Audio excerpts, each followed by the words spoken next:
Hola, ¿qué tal, queridos hermanos y amigos? Me da mucho gusto saludarlos nuevamente y poder compartir con ustedes un tema más de esta sección, palabras de aliento e instrucción en tiempos críticos. Y con esta nueva serie de temas acerca de las promesas que tenemos de parte de Dios en su palabra. Las promesas de Dios son las mejores. Dios nunca falla. Por lo tanto, Él va a cumple lo que promete. Y esas promesas están en su palabra. Ahora bien, antes de iniciar, recordemos algo muy importante. Hay dos tipos de promesas en la palabra de Dios. Unas son promesas, se llaman condicionales, donde precisamente se nos pide algo a nosotros de nuestra parte.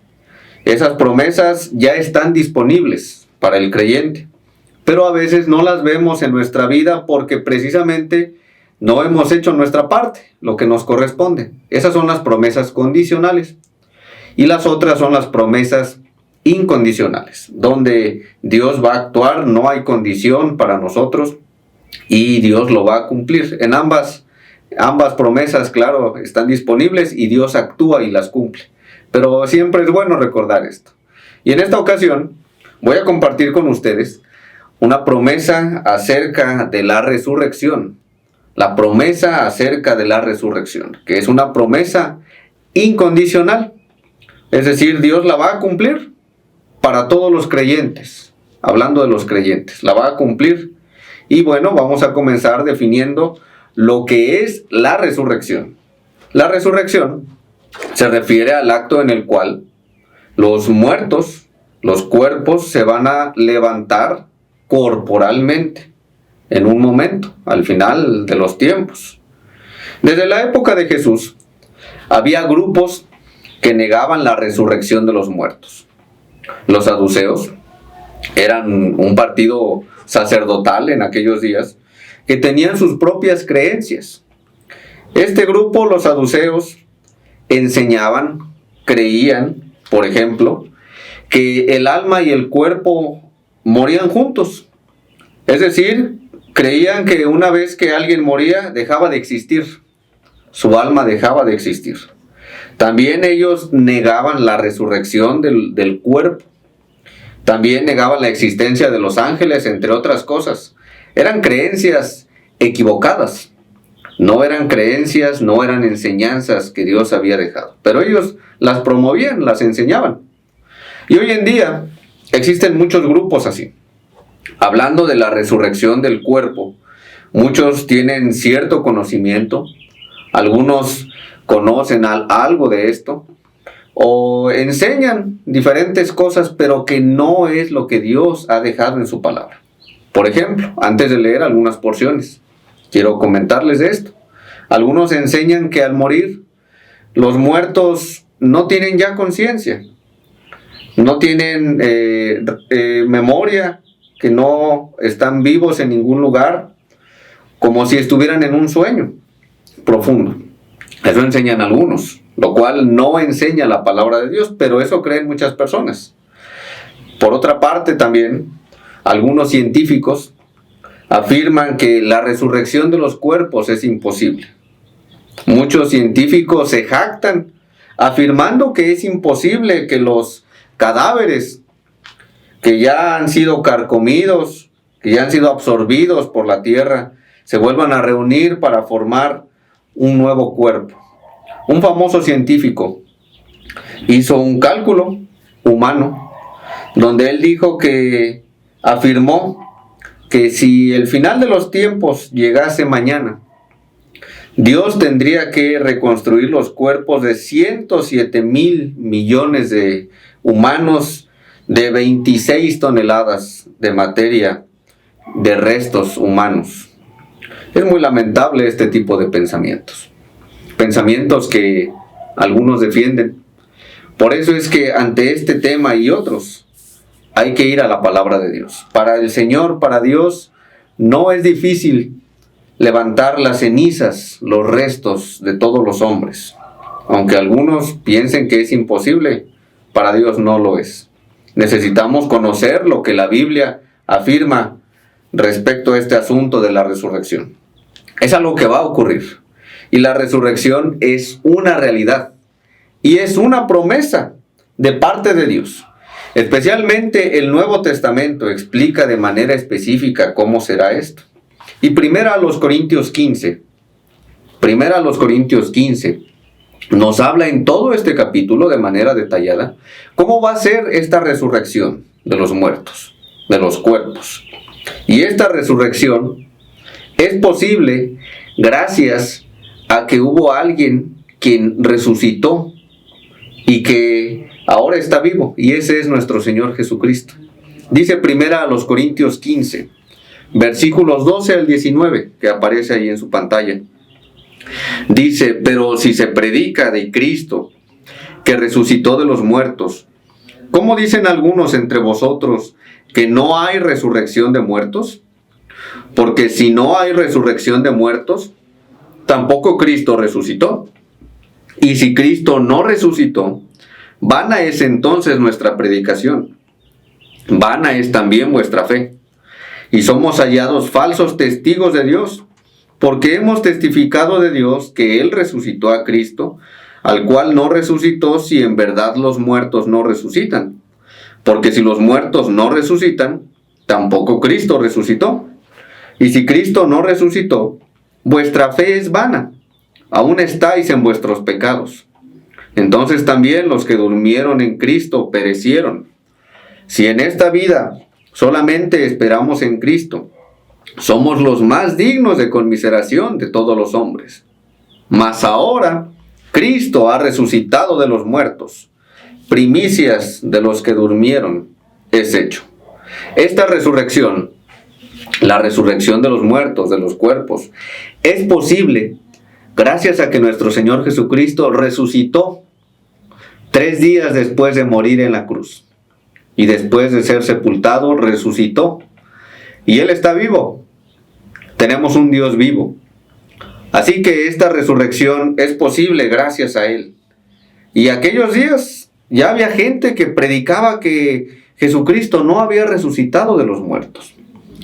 Acabamos de leer en el versículo 12, pero si se predica de Cristo que resucitó de los muertos, ¿cómo dicen algunos entre vosotros que no hay resurrección de muertos?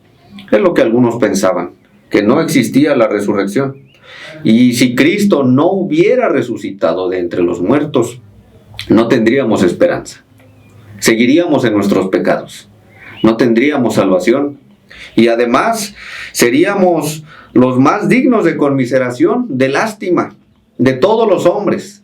Alguien podría llegar y decir: mira, pobres de ellos, que creen que Jesús resucitó cuando no fue así. Eso sucedería si Cristo no hubiera resucitado. Pero, dice el versículo 20, es un versículo que nos anima. Mas ahora Cristo ha resucitado de los muertos, primicias de los que durmieron es hecho. Cristo ha resucitado. Y esa resurrección de parte del Señor es piedra angular en nuestra fe. Eso es algo que predicamos y defendemos. Y debemos proclamar constantemente que Cristo resucitó y Él está vivo. Y además, con su muerte y con su resurrección, Jesucristo venció a Satanás y a la muerte.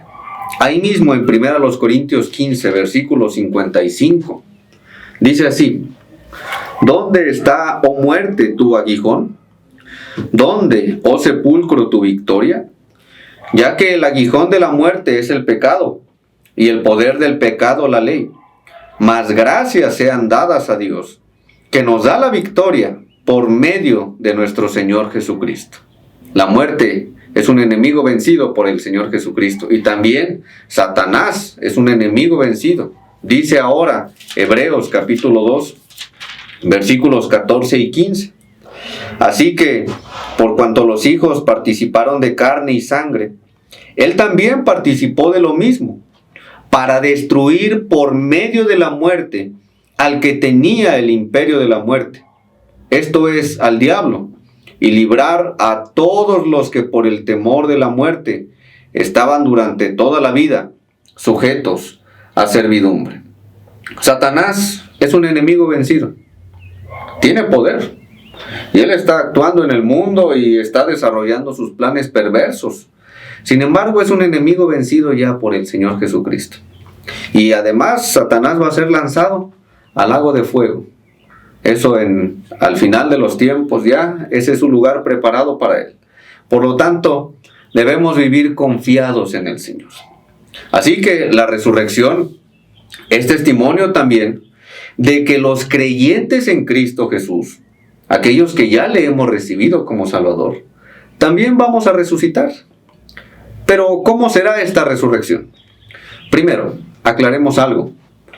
Cuando un cristiano muere, su alma y su espíritu van al cielo con él. Cuando Pablo estaba a punto de morir, en Filipenses capítulo 1, vamos ahí, Filipenses capítulo 1, que escribe esta carta desde la prisión, el apóstol Pablo, y estaba próximo a partir, a morir. Y dice ahí en los versículos 21 al 24, dice Pablo: porque para mí el vivir es Cristo, y el morir es ganancia. Mas si el vivir en la carne resulta para mí en beneficio de la obra, no sé entonces qué escoger, porque de ambas cosas estoy puesto en estrecho, teniendo deseo de partir y estar con Cristo, lo cual es muchísimo mejor. Pero quedar en la carne es más necesario por causa de vosotros. Y continúa: y confiado en esto, sé que quedaré, que aún permaneceré con todos vosotros para vuestro provecho y gozo de la fe. Pablo estaba puesto en estrecho porque decía, el ir con Cristo es muchísimo mejor, estar con Él. Pero también el permanecer aquí en este mundo para seguir predicando de Cristo, para seguir edificando a otros, estaba puesto en estrecho. ¿Pero qué nos indica esto? Cuando Pablo muriera, estaría con Cristo, en alma y en espíritu. Y así es con cada creyente en Cristo Jesús. Aquellos que ya se nos han adelantado, aquellos que ya han fallecido, ya están con el Señor descansando en su espíritu, en su alma. No hay dolor para ellos, no hay enfermedad. Están con Él descansando. Esto significa que al morir no entramos en un sueño, no acaba todo. El alma y el espíritu subsisten. Y debido a que vivimos en un mundo caído por el pecado, nuestro cuerpo es vulnerable al desgaste, al cansancio, a la enfermedad y a la muerte. La muerte es una realidad ante la cual nadie podrá escapar. Este cuerpo se va a acabar. Es lo que nos dice 2 Corintios capítulo 5. 2 Corintios 5, versículos 1 al 8. Vamos a leerlo también. Dice así: porque sabemos que si nuestra morada terrestre, este tabernáculo, se deshiciere, tenemos de Dios un edificio, una casa no hecha de manos, eterna en los cielos. Y por esto también gemimos, deseando ser revestidos de aquella nuestra habitación celestial. Pues así seremos hallados vestidos, y no desnudos. Porque asimismo los que estamos en este tabernáculo gemimos con angustia, porque no quisiéramos ser desnudados, sino revestidos, para que lo mortal sea absorbido por la vida. Mas el que nos hizo para esto mismo es Dios, quien nos ha dado las arras del Espíritu. Así que vivimos confiados siempre, y sabiendo que entre tanto que estamos en el cuerpo, estamos ausentes del Señor, porque por fe andamos, no por vista. Pero confiamos y más quisiéramos estar ausentes del cuerpo y presentes al Señor. Pablo aquí compara a nuestro cuerpo con una morada terrestre, con un tabernáculo, una tienda, como una tienda de campaña que es sacudida por el viento, que es inestable, que nos protege algún tiempo, pero no es permanente. Así es nuestro cuerpo. Nuestro cuerpo, debido a que vivimos en un mundo caído por el pecado, nos desgastamos, nos enfermamos. Pero de parte de Dios hay un edificio, una casa no hecha de manos, eterna en los cielos. donde deseamos poder habitar ahí, estar con el Señor. Y por eso es que en ocasiones, dice Pablo, también gemimos, deseando ser revestidos de aquella nuestra habitación celestial. Esta es una promesa de parte de Dios, el estar con Él. Nuestro cuerpo se va a desgastar, pero estaremos con Él. Así que, teniendo a Cristo en nuestra vida, debemos vivir confiados en Él y estar gozosos. Pero, ¿qué sucede con el cuerpo? Si tenemos a Cristo, nuestra alma y espíritu van con Él. Pero, ¿qué sucede con el cuerpo? Nuestro cuerpo se queda aquí en la tierra. Pero Dios ha prometido un día en el cual ese cuerpo será resucitado y va a ser transformado en un cuerpo nuevo. ¿Cuándo será este evento en el cual tendremos un cuerpo nuevo de parte del Señor? Esta resurrección va a suceder cuando Jesucristo regrese por nosotros. Estamos esperando al Señor. Él prometió regresar y Él lo va a cumplir. Y sin duda, hermanos, estamos más cerca cada día de ese evento. Él puede regresar en cualquier momento y va a venir en las nubes por nosotros. Y a ese evento se le llama el arrebatamiento o el rapto, en el cual Él va a descender y en las nubes va a tomar consigo a todos aquellos que ya hemos creído en Él. Si en este momento el Señor viniera y nos arrebatara, nos llevaría. Obviamente, si estamos vivos, no seríamos resucitados. Pero sí van a ocurrir en este evento, en el arrebatamiento, dos eventos muy importantes. Regresando ahí a 1 Corintios 15, hablando de esta promesa de la resurrección. Dice los versículos 51 en adelante. He aquí, os digo un misterio.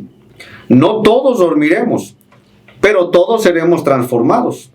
En un momento, en un abrir y cerrar de ojos, a la final trompeta, porque se tocará la trompeta, y los muertos serán resucitados incorruptibles, y nosotros seremos transformados, porque es necesario que esto corruptible se vista de incorrupción, y esto mortal se vista de inmortalidad. Este evento, el arrebatamiento, va a ser tan rápido, dice aquí, que va a suceder en un abrir y cerrar de ojos, en un parpadeo. Y en ese momento van a ocurrir dos cosas. La primera, aquellos que ya han muerto, cuyo cuerpo está ya en la tierra, cristianos, claro, aquellos que creyeron en Cristo y cuyo espíritu y alma están con Él, ese cuerpo el Señor lo va a resucitar y lo va a transformar en un cuerpo nuevo. Y si estamos nosotros vivos en ese momento, entonces nos va a transformar después de ellos. Y nos va a dar a ambos, a los que han resucitado y a los que seamos transformados, un cuerpo nuevo. Un cuerpo que ya no se va a enfermar. Un cuerpo que ya no se va a desgastar, que no va a tener dolor, que no va a tener enfermedad alguna. Y todo eso va a ocurrir en un abrir y cerrar de ojos. Ese es el poder de Dios. Solamente es posible gracias al poder del Señor. Y eso es lo que debemos anhelar. Y ese cuerpo dice en los versículos 42 al 44, que este cuerpo va a ser de esta manera, miren. Así también es la resurrección de los muertos. Se siembra en corrupción, resucitará en incorrupción. Se siembra en deshonra, resucitará en gloria. Se siembra en debilidad, resucitará en poder. Se siembra cuerpo animal, resucitará cuerpo espiritual. Hay cuerpo animal y hay cuerpo espiritual, y continúa. Ese cuerpo que ahorita se corrompe, se desgasta, bueno, va a ser transformado en un cuerpo incorruptible, en un cuerpo en gloria, en un cuerpo en poder. Querido hermano, la resurrección de los cuerpos de los muertos da esperanza al creyente y nos ayuda a vivir confiados en Dios. Pregunto, ¿será difícil para Dios tomar todos los restos de aquellos que ya han muerto? Absolutamente no. No es difícil y mucho menos imposible. Para Dios nada es imposible. Él es todopoderoso. La resurrección de los muertos nos da esperanza a nosotros y nos ayuda a vivir confiados en el Señor. Porque ¿cuántos casos de fallecimientos difíciles en los creyentes han sucedido? Creyentes que han muerto, y con todo respeto lo mencionamos, de manera violenta, asesinados, calcinados, algunos en alta mar, algunos por enfermedades como el cáncer o enfermedades terminales, o por virus como el que se está en este tiempo extendiendo en el mundo. Es parte de vivir en un mundo caído por el pecado. Cuerpos donde también cuerpos que no se han encontrado. Cristianos que han fallecido y sus cuerpos nunca se encontraron en el mar o en la selva o desarrollando la obra misionera. Tantos casos difíciles. Pero conocer esta enseñanza, esta promesa sobre la resurrección de los cuerpos, nos da esperanza, porque un día ese cuerpo que fue devorado, que fue quizás perdido, quedó perdido, va a ser ahora transformado en un cuerpo nuevo. Eso es solamente por el poder del Señor. Tal vez, querido hermano, hermana, te encuentres en este tiempo con alguna prueba de salud, con alguna enfermedad, con dolor. Tal vez nos encontremos, como Pablo expresaba, gemimos deseando ser revestidos de aquella nuestra habitación celestial. Es probable que nos encontremos así, pero recuerda, esto no va a ser para siempre. Este cuerpo que se desgasta, tenemos ahora de parte de Dios estas promesas, donde vamos a tener un cuerpo nuevo, porque Él lo ha prometido, y Él lo va a cumplir cuando Cristo regrese por nosotros. Como cristianos debemos vivir confiados en esta promesa y recordar que de Dios es el poder. Y quiero terminar dándote algunas recomendaciones finales para animarnos después de estudiar esta promesa. La primera de ellas, te animo, hermano, a que vivamos agradecidos, agradeciendo a Dios por esta promesa, que tendrá su cumplimiento cuando Cristo regrese por nosotros. Sigamos compartiendo el Evangelio a otras personas, por una llamada, con el folleto que podemos imprimir y que podemos dar a otras personas explicándolo. También, número 2, recordemos que el poder es de Dios. Para Él no hay nada imposible. Por muy desalentador que parezca el panorama en el cual estamos, recuerda que Dios tiene todo el poder. Para Él no hay nada difícil, y Él va a transformar estos cuerpos que tenemos en cuerpos nuevos, cuerpos que no se van a desgastar. Número 3, te animo también a que vivamos confiados en que Dios cumple sus promesas, que los cuerpos no van a quedar aquí en la tierra. El cuerpo es importante para Dios, nuestro cuerpo. Su Espíritu Santo habita en nosotros, en aquellos que ya tenemos a Cristo Jesús. Es importante, es creación de Dios este cuerpo. Y Él quiere darnos un cuerpo nuevo, cuerpo glorificado como el de Cristo. Sería triste que el cuerpo que Dios creó, que es creación de Dios, se quede aquí deshecho, se quede destruido a causa de este mundo caído. Pero no va a ser así. La promesa que tenemos de parte de Dios nos ayuda a vivir confiados en que estamos en sus manos y que Él tiene todo el control. Y por último, también conocer esta realidad espiritual, esta promesa, debe llevarnos a estar firmes y constantes, creciendo en la obra del Señor siempre. Y es lo que dice 1 Corintios 15:58. Así que, hermanos míos amados, estad firmes y constantes, creciendo en la obra del Señor siempre, sabiendo que vuestro trabajo en el Señor no es en vano. Así que sigamos avanzando en nuestra vida cristiana, sigamos buscando al Señor cada día, creciendo espiritualmente, porque teniendo esta promesa, al tenerla nos damos cuenta que nuestro trabajo en el Señor no es en vano.